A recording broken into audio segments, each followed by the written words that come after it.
আলহামদুলিল্লাহ, আলহামদুলিল্লাহ, আলহামদুলিল্লাহ। আওয়ামী লীগ নিষিদ্ধ। আওয়ামী লীগ জয় বাংলা।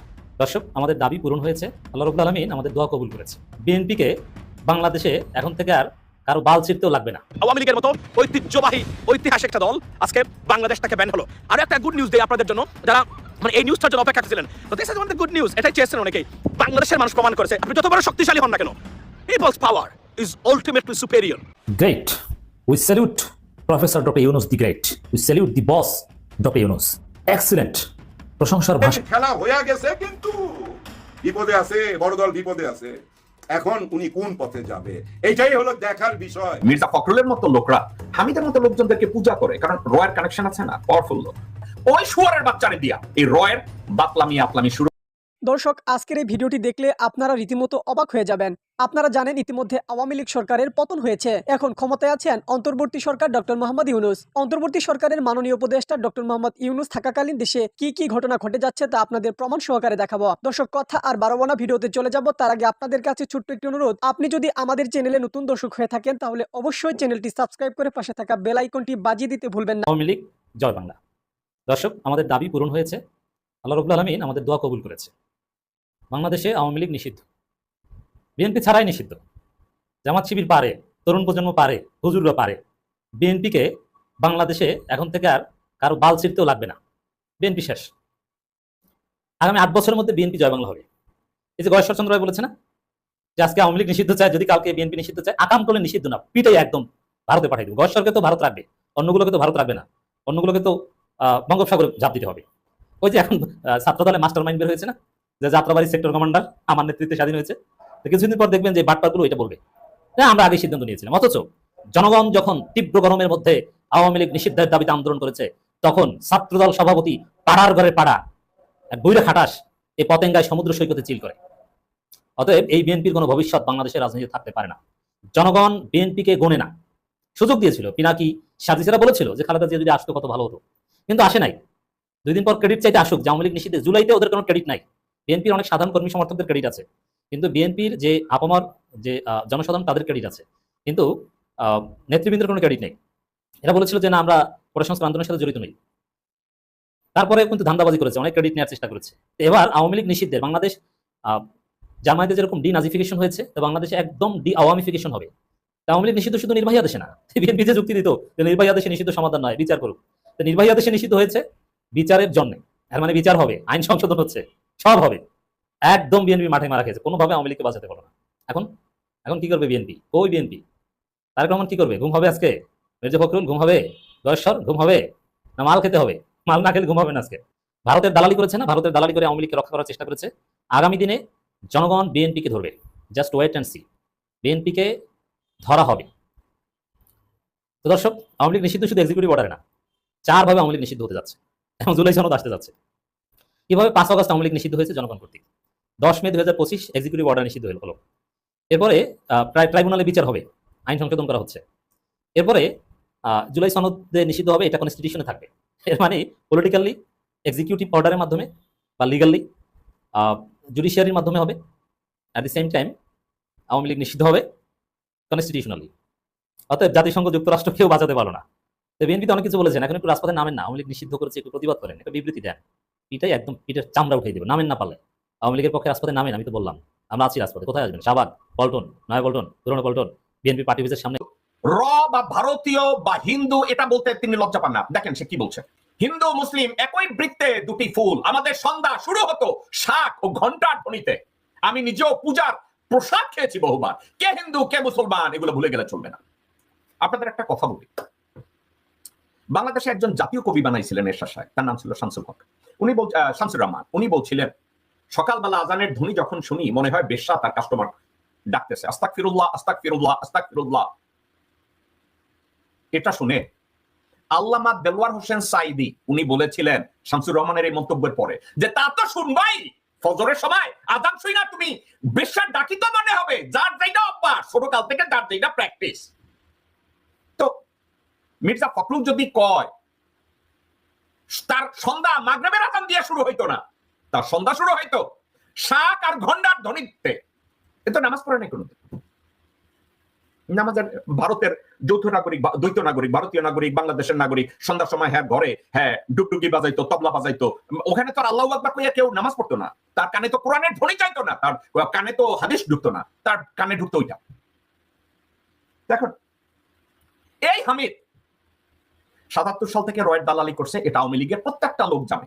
ওই কিশোরগঞ্জের ফজা আছে না, যে শুয়ারের বাচ্চা আজে বাজে কথা কয়, এই ফজা, ফজলুর রহমান, এই হারামজাদা। আমি অনেক সময় বলি, কেউ যদি দুইটা লাতি দেয় তাহলে আমি পয়সা দেবো। আমার বলতে ইচ্ছা করে, এই বলদের বাচ্চারা কেউ দুইটা লাতি দেয় না কেন? দুইটা যদি কেউ লাতি দেয় তাহলে তো আমি খুশি হয়ে যাই, তার একটা গিফট পাঠাইতে পারি। আচ্ছা, তো এখন এই ফজার মতো লোকজনরা বলছে, মির্জা ফখরুলের মতো লোকরা হামিদের মতো লোকজনদেরকে পূজা করে, কারণ রয়ের কানেকশন আছে না, পাওয়ারফুল লোক। রয়্যাল লোকজনরা ভারতীয় হাই কমিশনে যাইয়া বৈশা বৈশা মদ খায়, বিয়ার খায়, লাগে একটু গরুর মুতো খায় বা গোবর খায়, এবং ভারতে যেতে গেলে তাদের কোনো চিকিৎসা খরচ লাগে না, তাদের কোনো ভিসা লাগে না, তাদের প্লেন ফেয়ার দিয়ে দেয়। এই চর্চাটা শুরু করছে কিন্তু সিরাজুল আলম খান, ওই দাড়ি মোসালা কুত্তার বাচ্চা, যারে আপনারা কেউ দাদা ভাই, গুরু ভাই, হারামজাদা ভাই, তত্ত্ব ভাই, তাত্ত্বিক, বালছোল কেউ বলেন না, সিরাজুল আলম খান ওই শুয়ারের বাচ্চারে দিয়া এই রয়ের বাতলামি আপলামি শুরু হয়েছে। এই সুযোগ শেখ নারায়ণ চন্দ্র পালের বংশধর মুজিব শেখ নিছে, হাসিনা শেখ নিছে, সবাই নিছে। হামিদ যদি ৭৭ সাল থেকে এই রয়ের সেবা যত্ন করে, রয়ের সেবা দাস হয়, রয়ের সেবা দাস হয়েছে। এবং আরো একটা কথা, 99% রয়ের সেবা দাসরা দ্বৈতভাবে ভারতের নাগরিক, তাহলে হামিদও ভারতের নাগরিক, অবাক হওয়ার কিছু নাই। আপনারা যদি হামিদের কোনো একটা জায়গায় দেখেন ভারতীয় পাসপোর্ট এবং ভারতীয় আধার কার্ড আর অন্যান্য কিছু, তো আপনারা দেখবেন যে অল রাইট, সে ভারতীয় নাগরিক।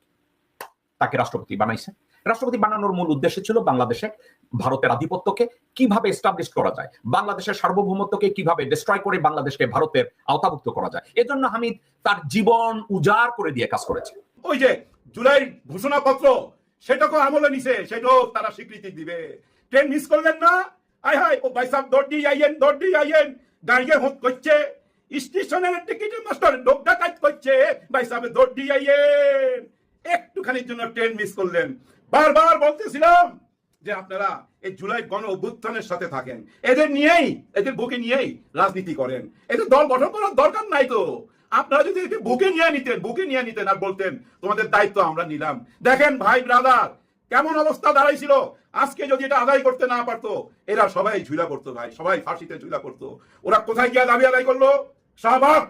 ওই শাহবাগেই কিন্তু গোড়াপত্তন হয়েছিল, অঙ্কুর জন্ম নিয়েছিল ফ্যাসিবাদের। আর এই ফ্যাসিবাদের গাছটাকে বাঁচায় রাখছিল কারো টাকা দিয়া, রাতের বেলা বিরিয়ানি সাপ্লাই কইরা, গাঁজা সাপ্লাই কইরা, ওই যে কি মদ, তারপরে ওই যে কি ফ্যাসিলিল এগুলার বোতল পাওয়া যাইতো ওইদিকে চারিদিকে, পুরো রমনায় ভইরা গেছিল তো এগুলাই, বুঝছেন। আর ওই মঞ্চ থেকে কি দাবি করছিল? কাদের মোল্লার ফাঁসি চাই। আইন বলতেছে কি ওনার যাবজ্জীবন, না ওই আইন মানে না। এই শাহবাগ থেকে বলল ওনার ফাঁসি চাই, আর সেটাকেই মাইনা নিল শেখ হাসিনা, নতুন আইন তৈরি কইরা ওনাকে ফাঁসি দিয়া দিল।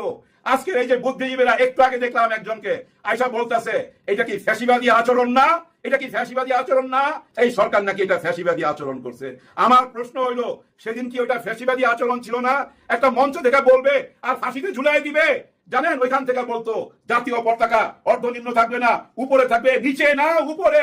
ওইখান থেকে ঘোষণা দিত, আর সেই ঘোষণা সচিবালয়, সরকারি অফিসে, সব জায়গায় পালন করছে। ওইখানে একটা প্যারালাল সরকার তৈরি করে ফেলাইছিল। ওই যে কি সরকার যিনি ছিল, ইমরান সরকার, ওইখানেই কিন্তু বুঝছেন ওই যে ফ্যাসিবাদের জন্ম। আর ঠিক ওই জায়গাটাই দাঁড়ায়া ফ্যাসিবাদের কবর দিয়ে দিল হাসনাত আব্দুল্লাহ। আপনারা যারা বলতেন ওদের ডাকে কে আসে, ওরা কয়েকজন লোক থাকে, ওদের চেয়ে বেশি চ্যানেলের ক্যামেরা থাকে। এখন বুঝছেন কে আছে ওদের পাশে? হ্যাঁ, আপনারা বুঝেন না? আপনারা বুদ্ধিজীবীরা এতদিন, এই 9 মাসে 10 মাসে একটা বার কি বলছেন আপনাদের মুখে যে শাপলা চত্বরে ওরা কেন আসছিল? ওরা আসছিল প্রতিবাদ করতে। এই শাহবাগীরা যেখানে এই যে ফ্যাসিবাদের জন্ম হয়েছিল, এখান থেকে আল্লাহ রসুলদেরকে অপমান করা হইতো, নবীজিকে নিয়ে কটূক্তি করা হইতো, ওইটার প্রতিবাদ জানাইতে আসছিল। কিন্তু রাতের অন্ধকারে ওই মতিঝিল শাপলা চত্বরে সমস্ত লাইট অফ কইরা, সমস্ত চ্যানেল সরাইয়া দিয়া, সমস্ত ক্যামেরা বন্ধ কইরা দিয়া, নেটওয়ার্কের বাইরে যায়া যে হত্যাকাণ্ড চলছিল, ওই হত্যাকাণ্ড নিয়ে আপনারা বুদ্ধিজীবীরা কেউ কি একবার কথা বলছেন? বলেন নাই। শিবির কথা বলছে, শিবিরের সভাপতি বলছে ওই হত্যার বিচার চাই, বিডিআর হত্যার বিচার চাই। জুলাই হত্যার বিচার চাই। চিন্তা করেন কেমন একটা সরকার 16 বছরে 3টা বড় হত্যাকাণ্ড চালাইছে, যে হত্যাকাণ্ডের বিচার হইতে হবে না।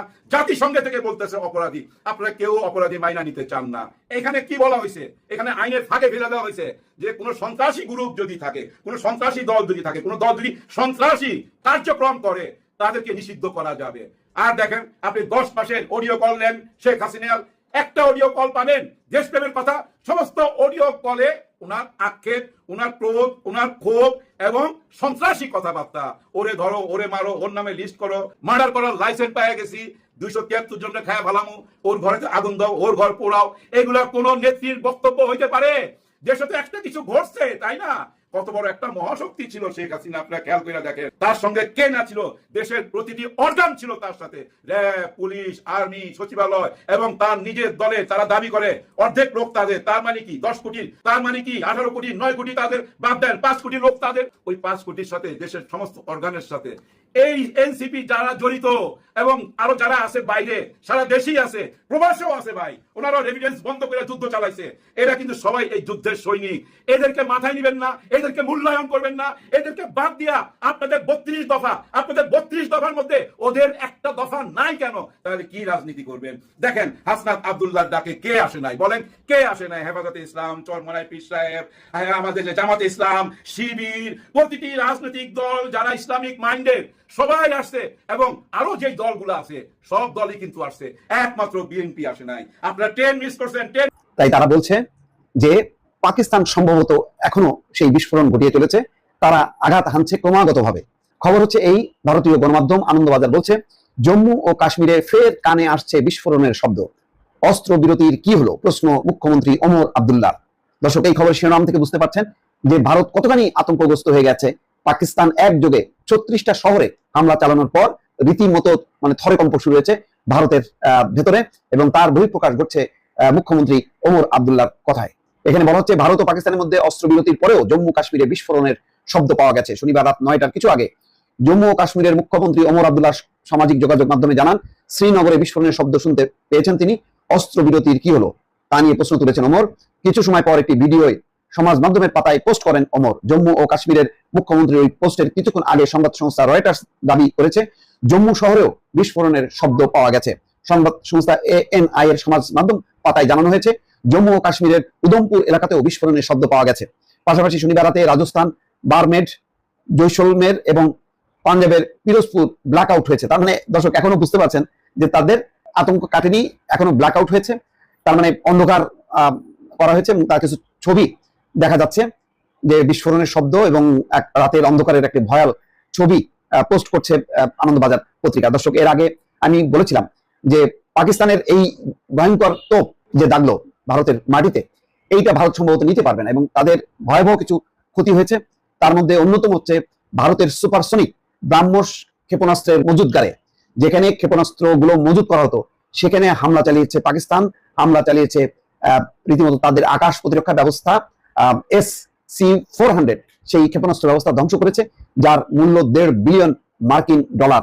এর আগে তাদের 5টি যুদ্ধ বিমান সহ অন্যান্য যে সমস্ত ব্রিগেড ধ্বংস করেছে সেগুলোর মূল্য পরিমাপ করা হয়েছে প্রায় $1 বিলিয়ন উপরে।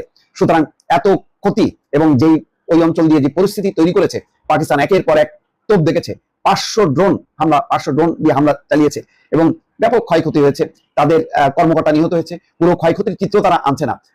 পরিস্থিতি এমন যে তারা দ্রুত বেগে মার্কিন যুক্তরাষ্ট্রের পররাষ্ট্রমন্ত্রীকে শরণাপন্ন হয়েছে এবং মার্কিন পররাষ্ট্রমন্ত্রী মার্কো রুবিও অসীম মুনির, পাকিস্তানের যে সেনাপ্রধান, তার সঙ্গে যোগাযোগ করেছে এবং বলেছে যে যথেষ্ট হয়েছে, আর না, ভারত এখন পিছু উঠতে চায়। তো সাথে সাথে পাকিস্তানও বলেছে এই মুহূর্তে যদি ভারত হামলা বন্ধ করে তাহলে তারাও হামলা বন্ধ করবে। এর আগের পরিস্থিতি দর্শক আপনারা জানেন যে 3টা বিমান ঘাঁটিতে হামলা চালিয়েছিল, ক্ষেপণাস্ত্র হামলা চালিয়েছিল ভারত। সেই হামলাগুলো প্রতিহত করেছে সত্য, কিন্তু তার বিপরীতে তারা তাদের যে ক্ষেপণাস্ত্রের মজুদগার সহ প্রায় 36টি সামরিক এবং বেসামরিক স্থাপনায় হামলা চালায় পাকিস্তান, যে কারণে আর টিকতে না পেরে এবং ভয়াবহ। দর্শক, সম্পূর্ণ ভিডিওটি দেখলেন, আশা করি বিষয়টি বুঝতে পেরেছেন। এই নিয়ে আপনার গুরুত্বপূর্ণ মন্তব্যটি অবশ্যই কমেন্ট বক্সে জানিয়ে দিবেন। ধন্যবাদ।